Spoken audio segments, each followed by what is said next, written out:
We explored theoretical possibilities of time travel, including through wormholes.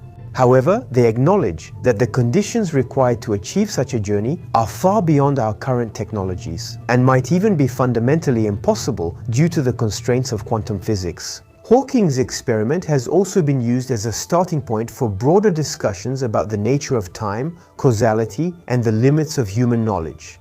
So, does that mean time travel is impossible? Maybe. Or maybe the mystery is much deeper than we imagine.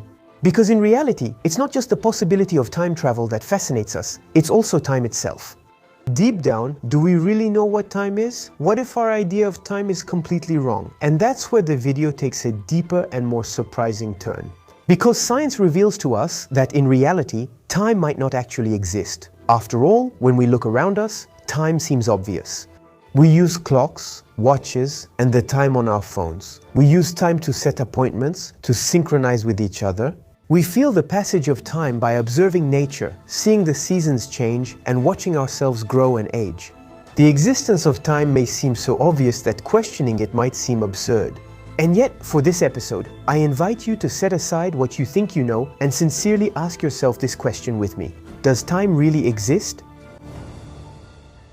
First of all, to know if something exists, the first step is to give it a definition. So, what definition would you give to time? The problem is that often we define time as the measurement of the duration that separates two events.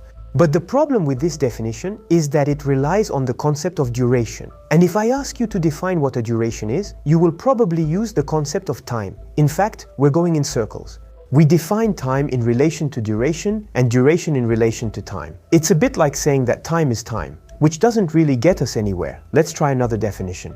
Some people say that time is what allows things to change. But again, we're using the concept of change, which implies an evolution over time. Others might say that time is a dimension in which events follow one another from the past to the future. But the problem is that this already assumes the existence of time to explain time. Do you see the paradox?